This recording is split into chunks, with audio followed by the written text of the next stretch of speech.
자, 일단 코드를 통해서 로지스틱이 어떤 건지에 대해서 좀 봤으니까, 이제 여기에 살을 좀 붙여봅시다.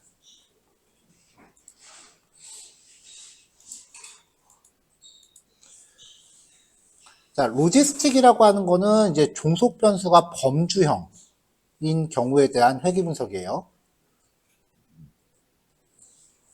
원래 처음에 제시된 개념은 두 개의 값만을 갖는 종속 변수에 대한 회귀 분석이었어요. 그래서 이걸 가지고 우리가 이진분류,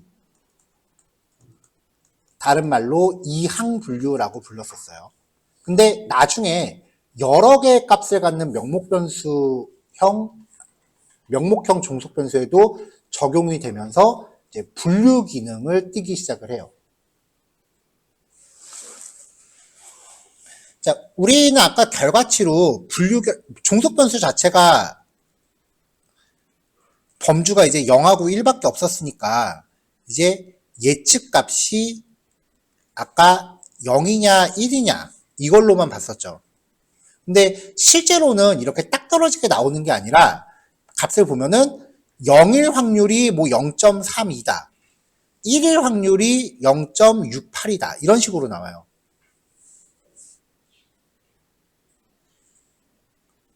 그래서 어떤 사건이 발생할 확률을 예측하는 거예요. 근데 만약에 0일 확률이 0.495, 1일 확률이 0.51이면 결국은 뭐가 발생할 확률이 더 높다는 거예요. 1이 발생할 확률이 더 높다는 거죠. 그럼 그냥 결과값을 1로 가져가는 거예요.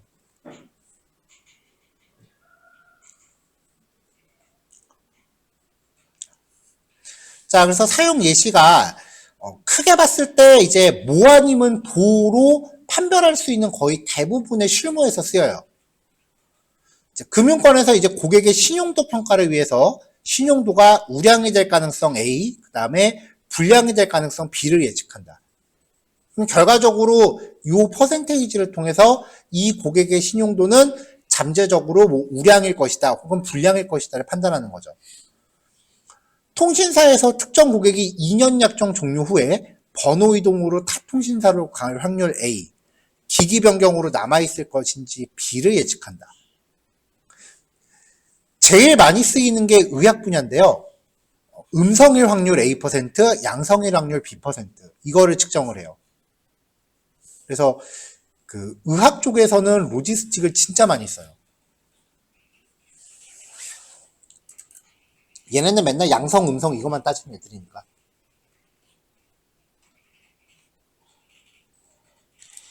자, 분석 모형 자체가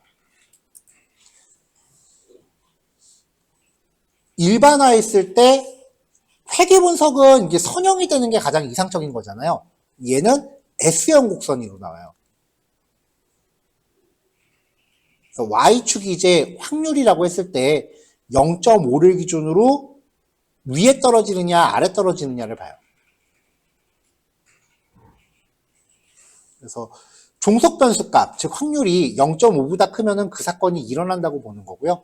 0.5보다 작으면 일어나지 않을 것으로 봅니다. 위에는 똑같은 말이니까 넘어갈게요. 자, 보통 이렇게 생겼고요. 그래서 이제 로지스틱에서 쓰이는 이 함수를 시그모이드 함수라고 불러요.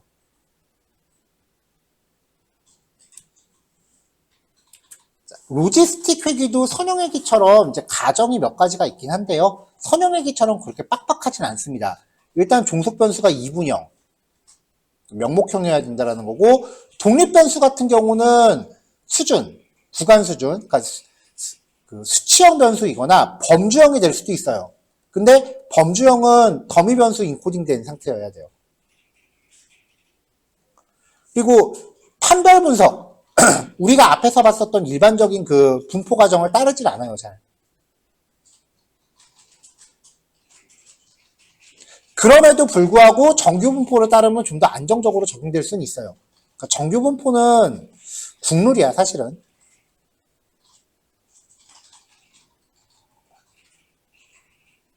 그리고 다중공선성이 있다면 얘도 이제 성능에 좀 안 좋은 영향을 주기 때문에 다중공성성 없는 게 좋죠.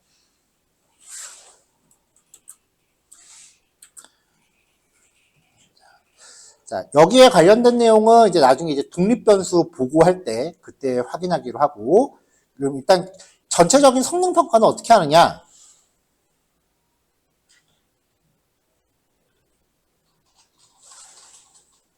자, 일단 가장 대표적인 값이 이제 맥파든 의사결정 개수라는 값이에요.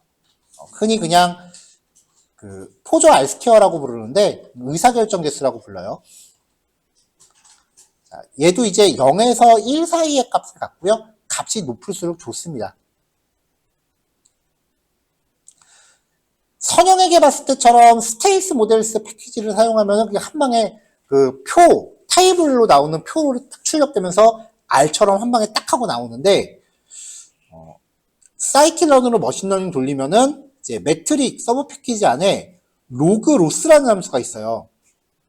이게 이제 로그 손실을 계산하는 건데, 이거를 활용해서 의사결정 개수를 직접 구해야 돼요. 전체적으로 사이클런이 최종 성능 평가에 대한 기능이 좀 약해요. 그 다음에 이제 이진 분류를 평가할 때 쓰이는 의사결정 개수 종류가 한 4가지 정도가 돼요. 그 중에서 일반적으로 많이 쓰이는 게 이제 맥파든 의사결정 개수라고 하는 거고, 그래서 어떤 의사결정 개수를 쓰는가에 따라서 확인되는 값이 좀 그때그때 다를 수 있어요. 그건 패키지마다 차이가 좀 있습니다.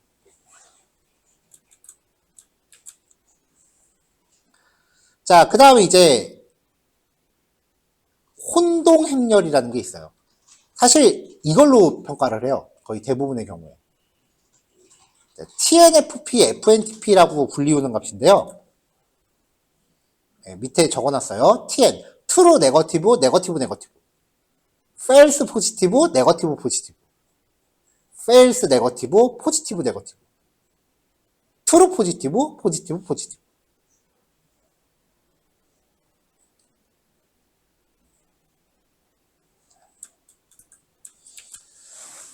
자, 이렇게 봤을 때 actual, 여기가 실제 값이에요. 그 다음에 위쪽에 predicted, 여기가 예측 값이에요. 0은 거짓, 1은 참이죠. 실제로 0인데 예측도 0으로 나온 거. 그럼 맞은 거죠? 이게 TN. 실제로 1인데 예측도 1인 경우, 이것도 맞은 거죠. 이게 TP. 실제로 0인데 1로 예측한 거, 틀린 거죠? FP. 실제로 1인데 0으로 예측한 거, 이것도 틀린 거죠. 얘가 FN. 그러니까 T로 시작하는 애들은 정답을 맞춘 애들이에요. T로 시작하는 애들은 정답을 맞춘 애들이에요. 그 다음에 F로 시작하는 애들은 정답을 못 맞춘 애들이에요.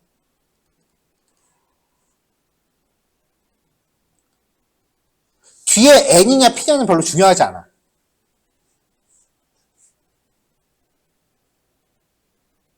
굳이 따지겠다면은 여기서 N이 들어가면은 정답이 네거티브인 거고, P로 들어가면은 정답이 포지티브인 거고. 근데 F의 경우는 반대예요. P로 들어가면은 정답이 네거티브인 거고, N으로 들어가면은 정답이 포지티브인 거고. 그러니까 뒤에 나오는 N이냐 P냐, P냐 N이냐는 결국은 내가 예측을 뭐로 했느냐예요.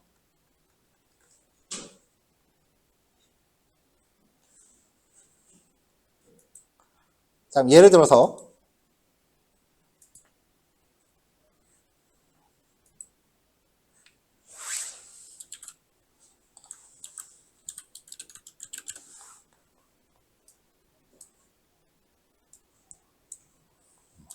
예를 드는 게 아니구나. 실제로 TN, TP, FP, FN이거든요. 자, T로 시작하는 애들은 정답 맞춘 애들이라 그랬죠. 그 다음에 F로 시작하는 애들은 오답이라 그랬죠. 그 다음에 뒤에 나온 게 P냐 N이냐. 여기도 P냐 N이냐인데 이거는 예측 결과예요. 그러니까 TN 같은 경우는 정답이 거짓인 거를 맞춘 거. TP인 거는 정답이 P인 거를 맞춘 거. FP인 거는 내가 제출한 답안지가 P야. 근데 거의 틀렸어. N은 내가 제출한 답안지가 N인데 틀렸어. 이렇게 구별하시면 돼요. 이거 엄청 헷갈립니다. 일단 앞에 거를 봐서 정답을 맞춘 건지 틀린 건지를 판단하시면 되고요. 뒤에 거를 봐서 추정치를 뭐라고 추정했는지를 의미한다고 보시면 돼요. 뭐 트루 네거티브, 뭐 트루 포지 그딴 거 다 잊어버리고 그냥 이렇게만 기억하세요.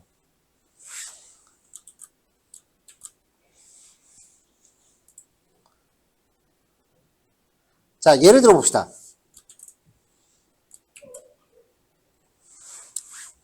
의사가 얘한테 당신은 임신하지 않았습니다. 정답이야. 일단 트루죠. 임신하지 않았대. 예측치가 N이야. 자, 이번에 의사가 이 사람한테 당신 임신했네요? 뭔 헛소리야. 근데 임신했대. 참이래.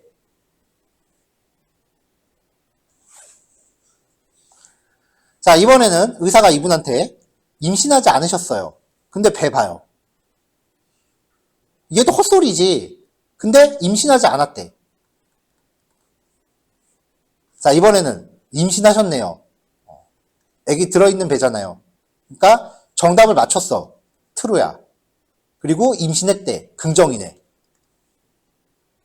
그래서 TNFP, FNTP예요. 어렵게 구한 그림이에요. 딱 봐도 출처가 국내는 아니죠. 출처 까먹었습니다. 자, 설명해 놓은 거예요. 요 그림을 제가 되게 레어템이라고 생각하면서 되게 아끼는 그림인데 왜냐면은 대부분 이렇게 설명해요. 실제 값이 음성, 양성, 음성, 양성. 그래서 진음성, 진양성 뭐 이따위로 설명하더라고. 잊어버리세요 이거. 아마 시험 공부하신 분들 거의 이렇게 기억했을 거예요.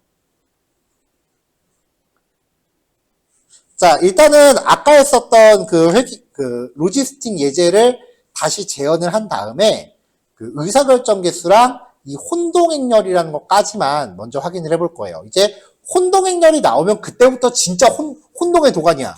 왜냐면 이걸 통해서 우리가 계산해야 되는 값들이 수두룩하거든요. 네, 걱정하지 마. 사이키론이 함수 하나 호출하면 다 해줘.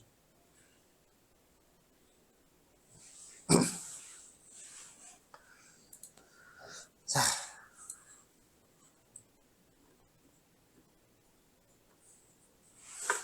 근데 아마 제 기억이 맞으면은 시험 보시는 분들은 혼동행렬을 주어졌을 때 이 값을 직접 계산하는 문제가 나왔을 거예요 아마. 이거는 전통적으로 단골 문제야.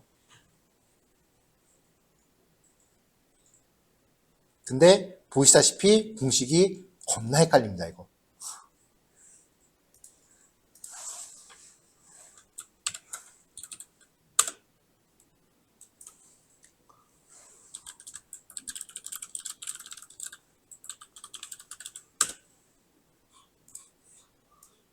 자, 새로 파일 하나 만들었고요.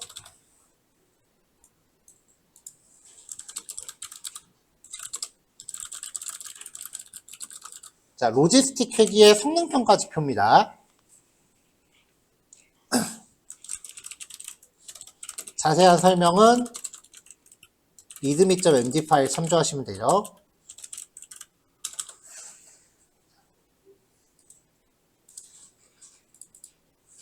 자, 아까 했었던 예제 중에 가장 그래도 최종적으로 괜찮았던 형태를 재현을 할게요.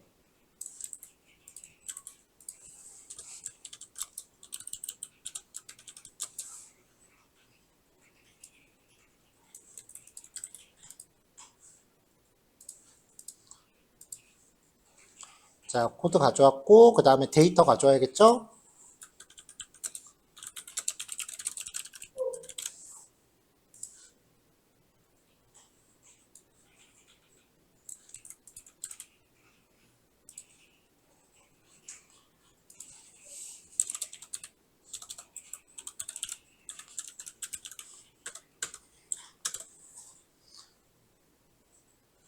자, 뭐 정보 출력하는 거는 뺐고요.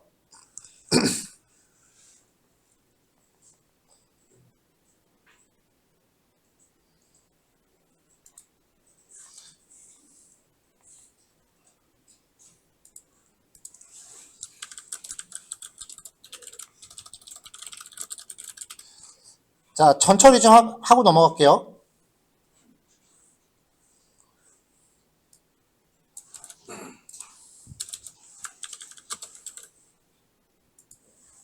자, 일단 0값을 평균으로 대체해야 되죠. 그래서 원본 데이터 프레임을 복사를 해서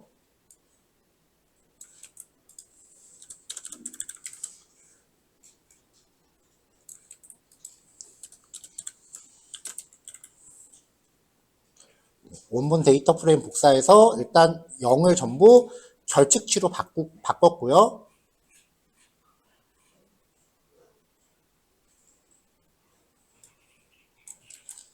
그 다음에 이 결과를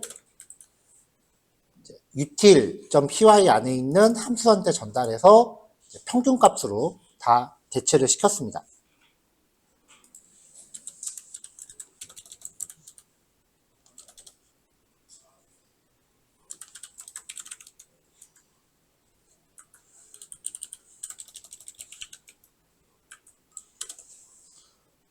자, 이렇게 확인해 보면은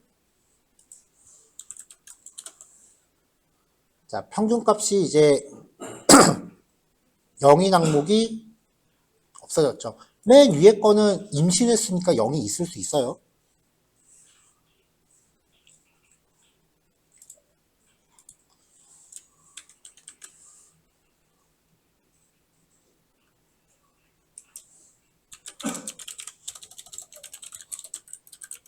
자, 그 다음에 이제 데이터 분할할게요.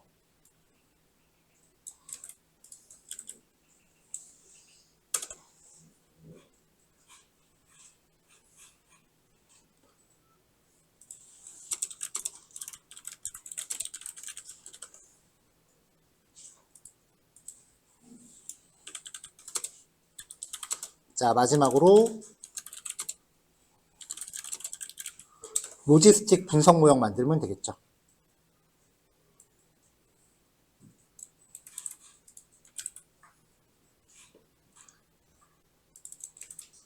자, 이렇게 해서 이제 모델을 출력해 보는 것까지.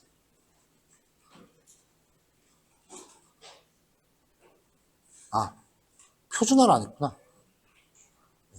스케일링도 다시 적용할게요.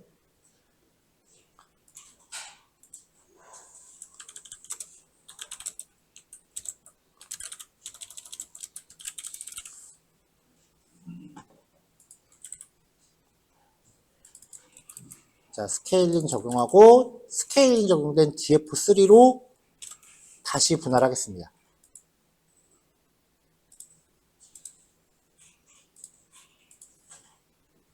자, 여기까지가 이제 앞단원에서 나왔었던 내용 재현한 겁니다.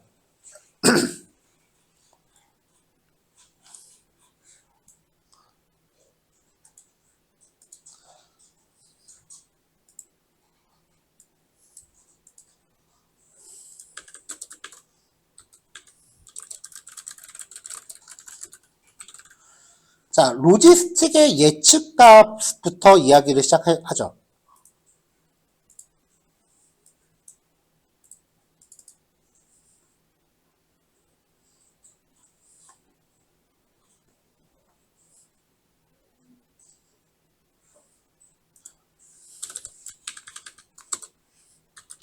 자, 첫 번째는 이제 우리가 흔히 사용하는 예측 결과 값이에요. 자, y프리드는 모델.predict 하면서 x테스트를 전달하면 되죠. 이 예측 결과 값은 0 혹은 1 중에서 예측 결과를 의미하는 거예요.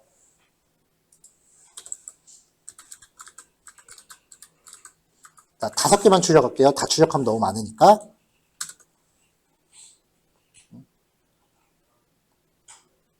이거 얘 데이터 프레임밖에 출력 못하지 참. 자, 예측 결과가 이렇게 나온다는 거예요. 이 정도면 다 출력해도 되겠는데? 이렇게요.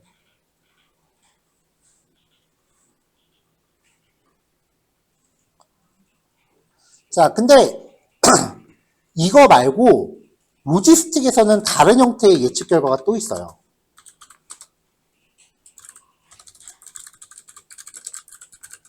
위양성 확률.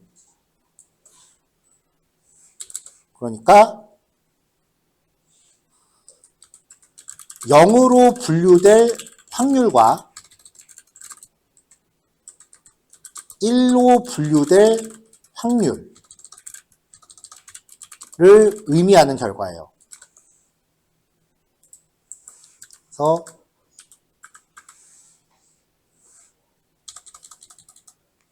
이렇게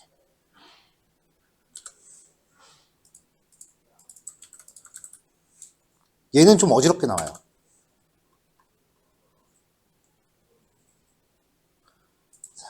얘는 진짜 5개만 뽑읍시다. 자, 그러면 이렇게 나오는 게 앞에 게 0일 확률이고요. 뒤에 게 1일 확률이에요. 그러면은 첫 번째 데이터에 대해서는 0일 확률이 15%, 1일 확률이 85%니까 결과는 1인 거죠.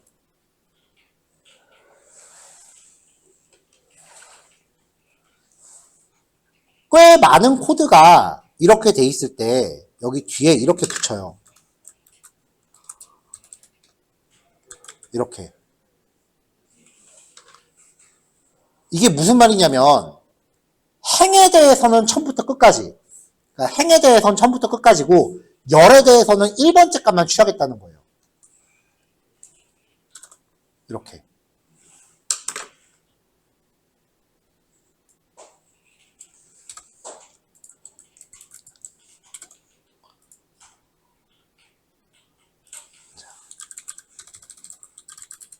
보통은 1로 분류될 확률만 선택적으로 추출해요.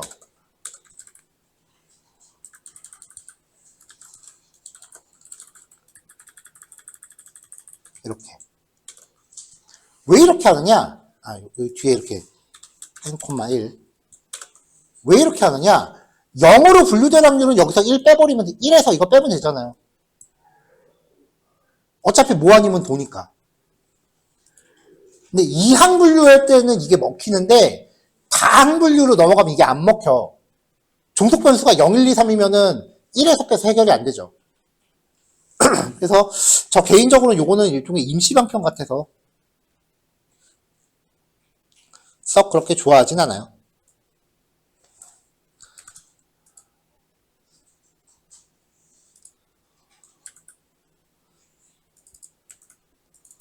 자, 요거 다시 한번 활용해 보면은 데이터 프레임으로 묶으면서 컬럼을 0일 확률, 1일 확률이라고 붙여주면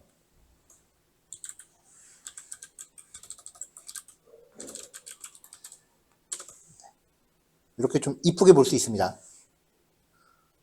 뭐 크게 의미 없는 코드죠.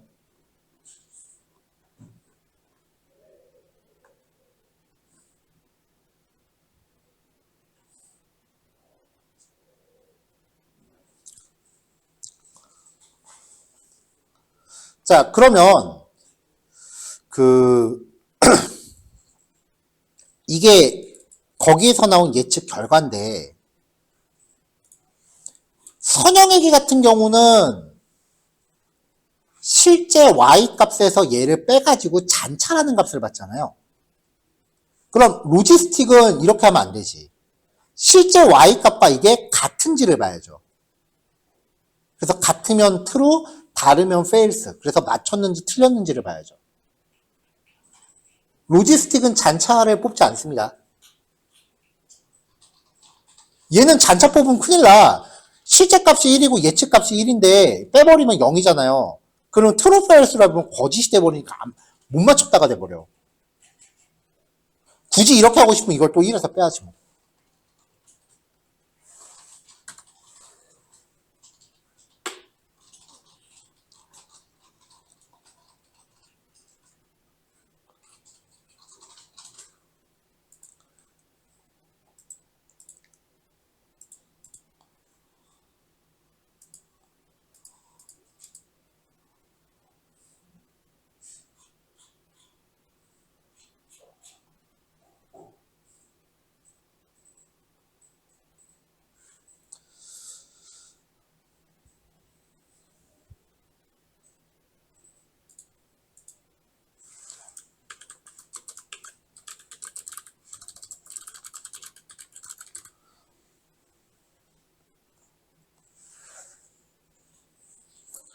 자, 의사결정 계수를 구하기 위해서는요, 몇 가지 단계가 좀 있는데, 일단은 사이킬 런 쪽에서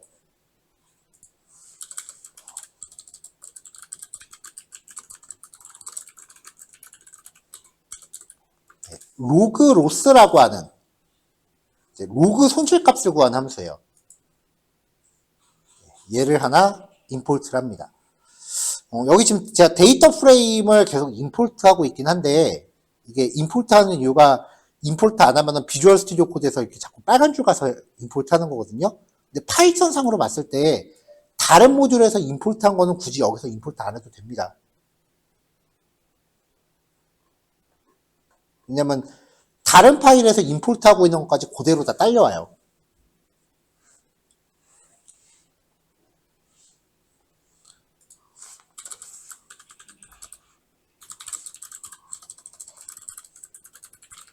자, 로그 손실 값이라는 걸 구해요.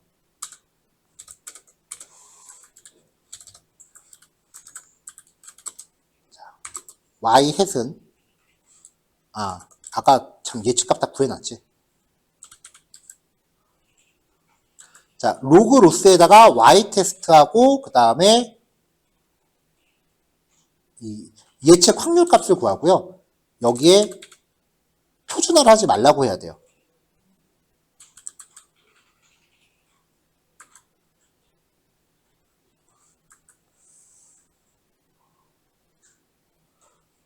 컴퓨터가 느려.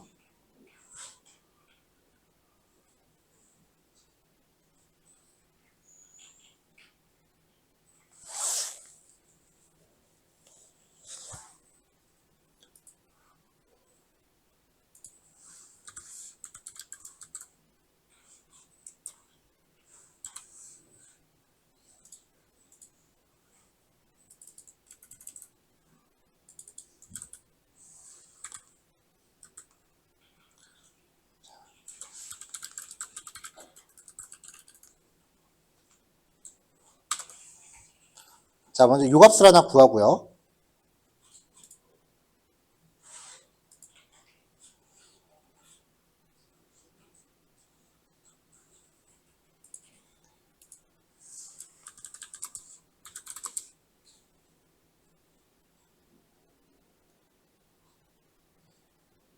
자, 그 다음에 모수를 추정해요.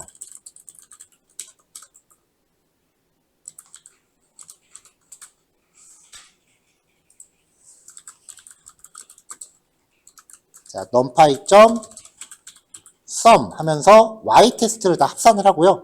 이거에 대해서 평균을 내요.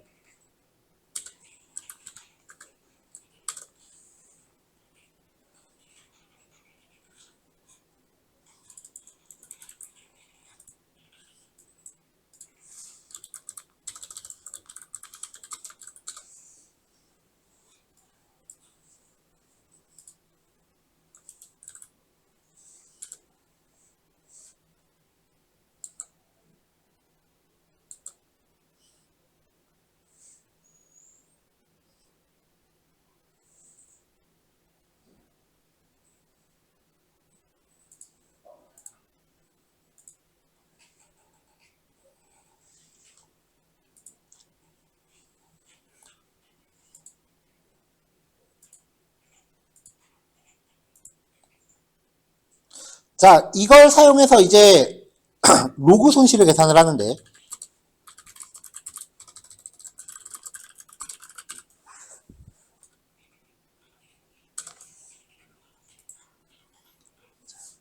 numpy에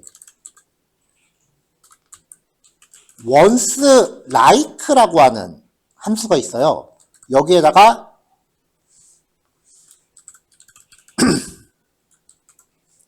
파라미터로 뭔가 주면은 이게 y테스트를 통해서 뭐를 계산하라는 게 아니라 y테스트랑 길이가 똑같은 배열을 리턴해요. 대신에 모든 원소를 1로 채워요. 이렇게. 여기에다가 아까 구했었던 요 모습값을 곱해요.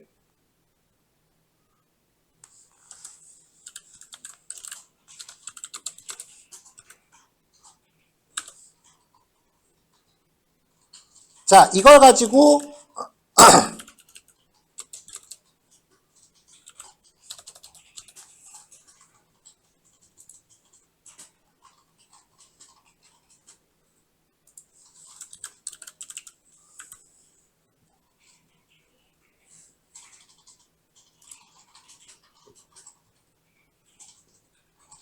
y테스트와 이 ynull 요걸 사용해서 이제 값을 구하면 출력해야지 참.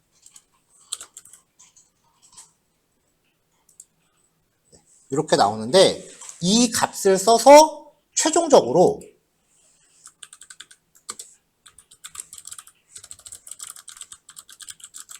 의사결정 개수를 구합니다.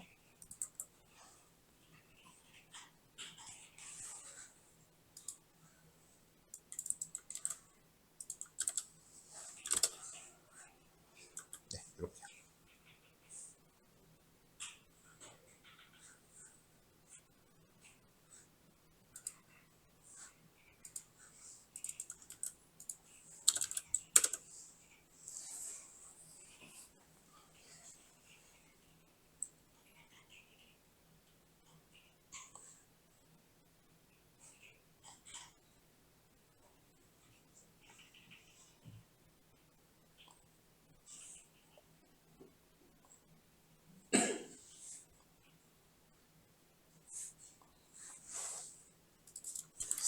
변수 이름을 y햇으로 좀 바꿀게요. 아니구나.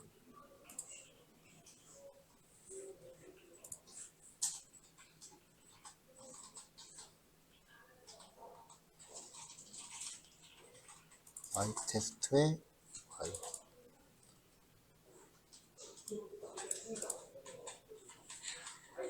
여기 노멀라이즈를 넣고 안 넣고에 따라서 결과값이 좀 확확 달라서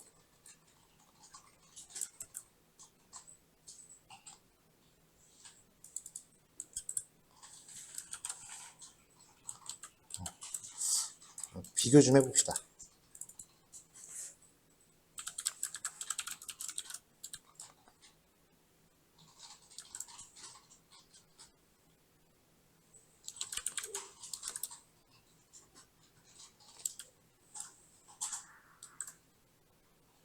컴퓨터가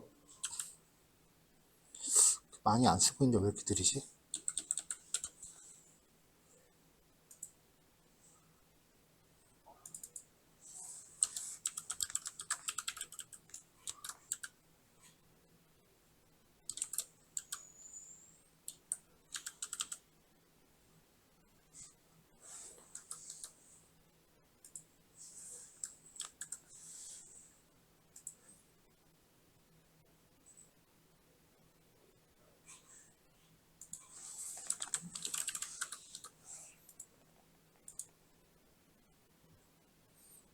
결과값 차이가 없네.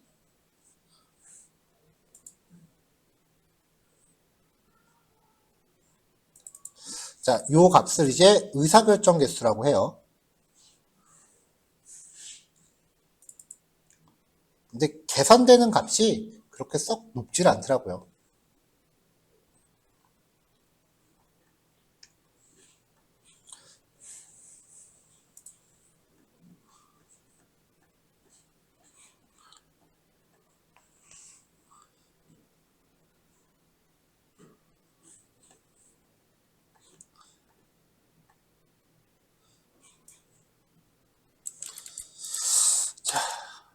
자, 비슷한 예시로 예전에 봤었던 거랑 비슷하게 스테이트 모델스 안에 로짓이라고 하는 함수가 있어요. 얘가 로지스틱 회귀를 수행해 주는데 얘는 내부적으로 의사결정 개수를 맥파든 값을 안 쓰는 것 같긴 해요. 다른 종류의 그 의사결정 개수를 쓰는 것 같은데 일단은 확인은 좀 해보죠.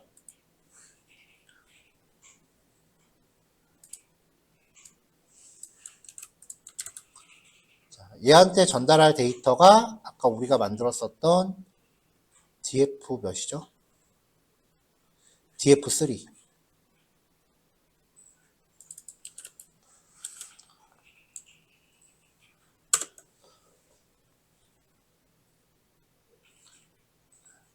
자, 여기서 지금 수치가 조금 다르게 나오는 게 위에서는 X 트레인하고 Y 트레인을 갖고 해서 Y 트레인만 갖고 한 거고 여기서는 지금 전체 데이터를 다 넘긴 거니까 수치가 약간의 차이는 있을 거예요.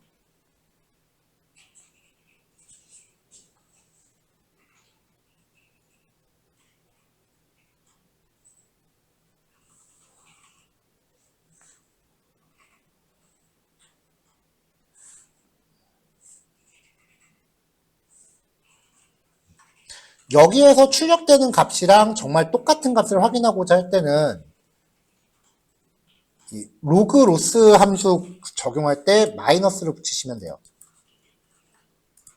그럼 얼추 비슷하게 떨어져요.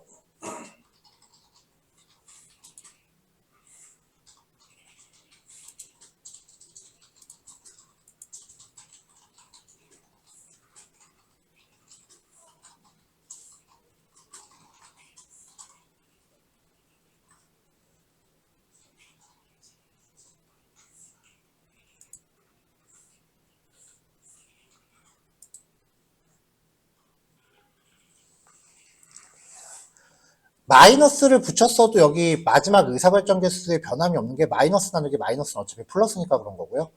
여기에 지금 모수 추정을 한답시고 그 합계를 구한 다음에 썸으로 나눴는데 이거 조금 더 간단하게 하면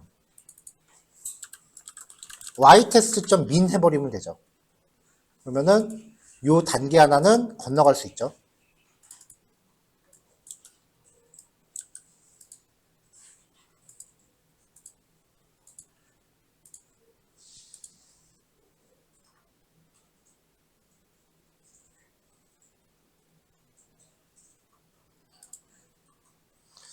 자, 뭐 스테이트 모델 패키지 사용한 거는 뭐 지금 머신러닝은 아니니까 일단 제외하고.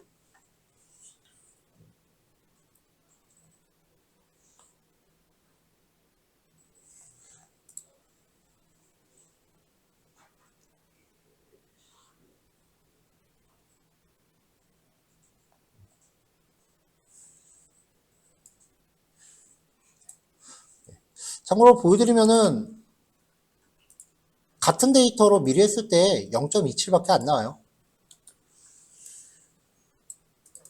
그러니까 값 자체가 그렇게 많이 높은 값이 아니에요.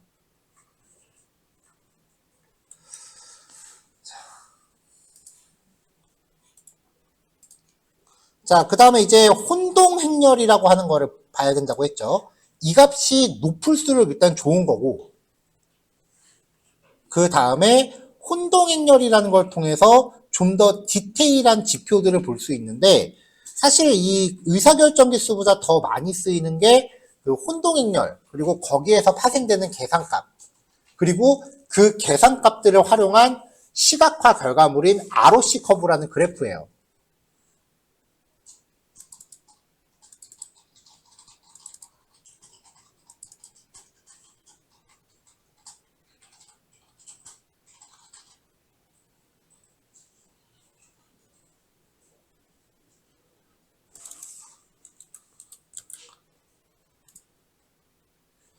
자, 그러면 혼동행렬을 어떻게 만드느냐? 자, 이 매트릭스라고 하는 패키지 안에 컴퓨전 매트릭스라고 하는 함수가 있어요. 하나 더.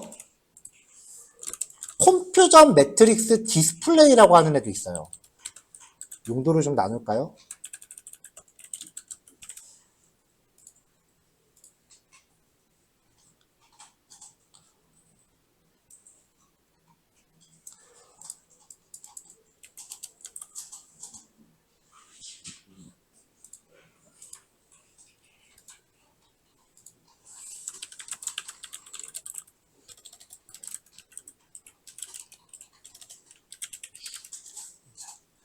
자, 이 혼동행렬을 다른 말로 오차행렬이라고 해요.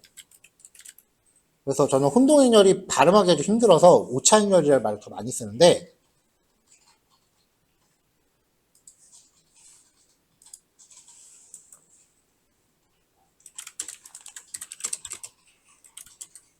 자, 컴퓨터 매트릭스한테 실제 관측치와 예측치를 주면 됩니다. 그러면 이렇게 나옵니다.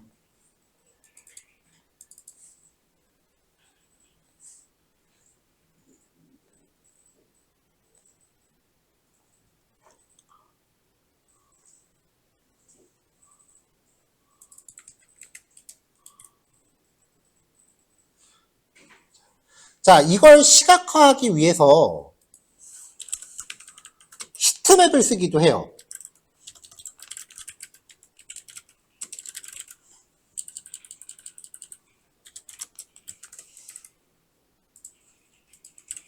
혼동행렬에 대한 히트맵을 쓰기도 해요.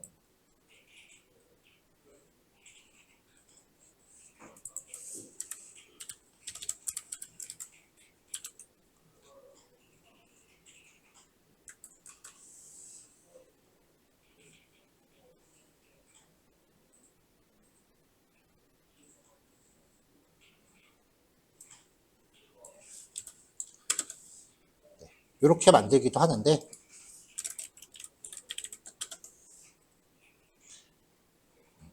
좀 볼품없죠?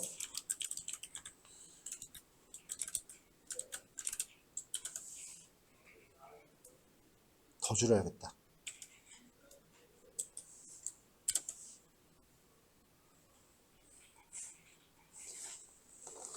자, 근데 이제 사이킷런에서 컴퓨전 매트릭스 디스플레이라고 하는 함수도 제공을 해요.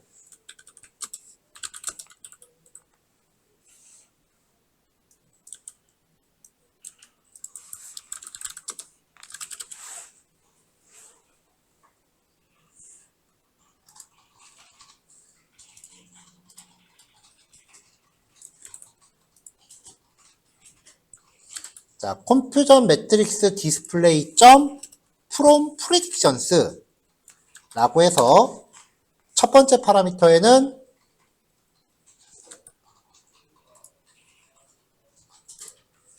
관측치를 주고요.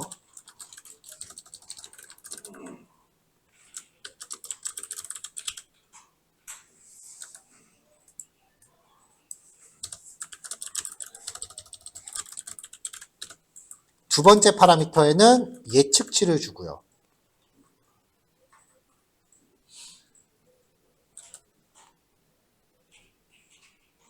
디스플레이 라벨스에다가 이제 표시할 라벨을 주시면 되고요.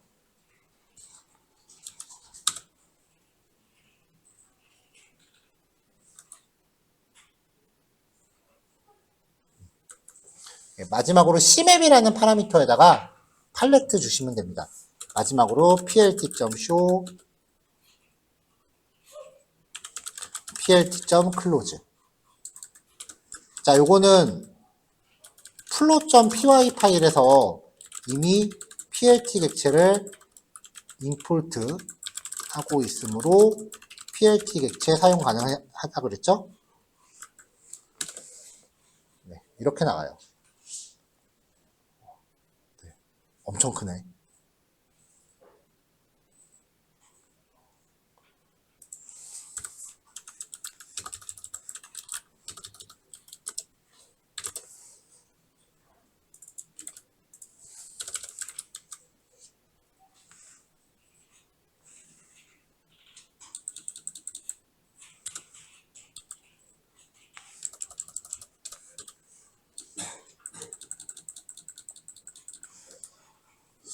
사이즈를 설정을 못하나?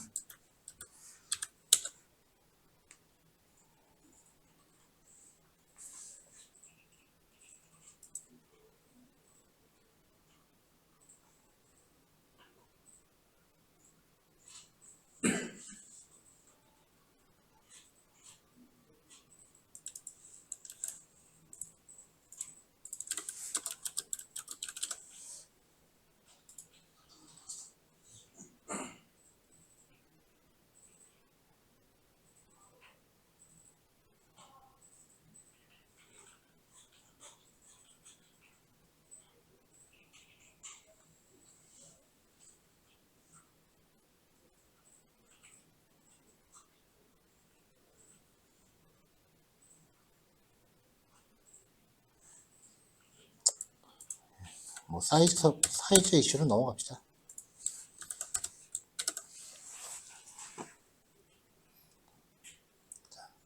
자, 그래서 뭐 정상일 때랑 이제 당뇨병 환자일 때 정상인데 정상으로 분류한 거.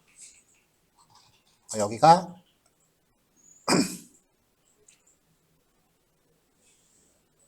그리고 당뇨병 환자인데 정상으로 분류한 거, 당뇨병 환자인데 실제 당뇨병 환자로 분류한 거.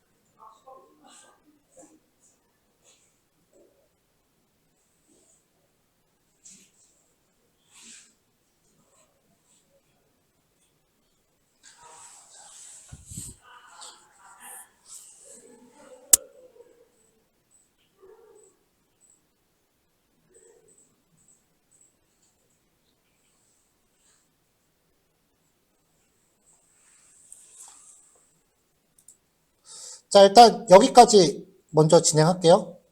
혼동행렬까지 얘기했어요.